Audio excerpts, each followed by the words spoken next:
दिल्ली में उपराज्यपाल और राज्य सरकार के बीच जारी जंग राजनीतिक गलियारों से निकलकर अदालत तक पहुंची, लेकिन शुरुआती राउंड में मामला फिलहाल उपराज्यपाल की तरफ झुकता दिख रहा है। हाईकोर्ट ने केजरीवाल सरकार को झटका देते हुए नियुक्ति के मामले में अधिकार फिलहाल एलजी के हाथ में ही रहने की बात कही है। उच्च न्यायालय ने अंतरिम आदेश में यह भी कहा कि फिलहाल दिल्ली में आईएएस अधिकारियों की नियुक्ति के मामले में राज्य सरकार नामों पर सुझाव दे सकती है और इस पर निर्णय उपराज्यपाल को करना होगा। ये जो है वे बीच की स्थिति है कि जो प्रपोजल होगी वो दिल्ली सरकार से होगी और उसके बाद जो डेलीब्रेशन होगी वो लेफ्टिनेंट गवर्नर करेंगे और जो संविधान के मुताबिक अधिकार लेफ्टिनेंट गवर्नर को है दिल्ली सरकार से डिफर करने के और जो प्रेसिडेंट को डिफरेंस ऑफ ओपिनियन में प्रेसिडेंट के पास मैटर रेफर करने के वो संविधान के अधिकार उसी तरह है, वही उसी तरह रहेंगे।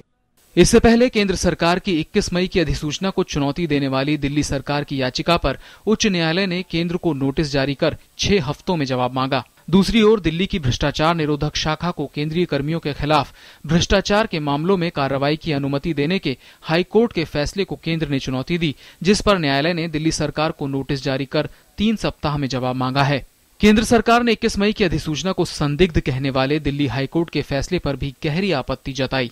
इस विवाद की शुरुआत आईएएस अधिकारी शकुंतला गामलिन को दिल्ली का कार्यकारी प्रमुख सचिव बनाए जाने से हुई, जब मुख्यमंत्री अरविंद केजरीवाल के विरोध को दरकिनार करते हुए उपराज्यपाल नजीब जंग ने गामलिन की नियुक्ति पर मोहर लगा दी। विवाद के बाद दिल्ली में उपराज्यपाल के अधिकारों की सीमा स्पष्ट करने के लिए केंद्र ने 21 मई को एक अधिसूचना जारी की, जिसके मुताबिक सेवा, लोक व्यवस्था, पुलिस, भूमि और आईएएस अधिकारियों की नियुक्ति में उपराज्यपाल का फैसला अंतिम होगा। मामले में अगला मोड़ 25 मई को दिल्ली हाईकोर्ट के फैसले से आया, जब दिल्ली की भ्रष्टाचार निरोधक शाखा के अधिकार क्षेत्र को चुनौती देने वाली एक हेड कांस्टेबल की याचिका को न केवल हाईकोर्ट ने रद्द कर दिया, बल्कि 21 मई की केंद्र की अधिसूचना को संदिग्ध भी बता दिया।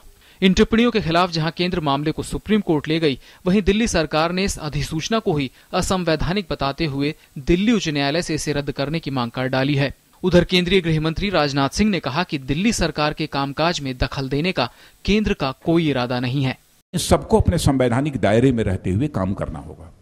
संविधान की हम अवमानना नहीं कर सकते। हम किसी के जरिए शासन नहीं चलाना चाहते हैं। दिल्ली सरकार काम करे, इसमें हमें कोई आपत्ति नहीं है, लेकिन जो कॉन्स्टिट्यूशनल प्रोविजंस हैं उनको अपहोल्ड करना भी तो हमारी जिम्मेदारी है।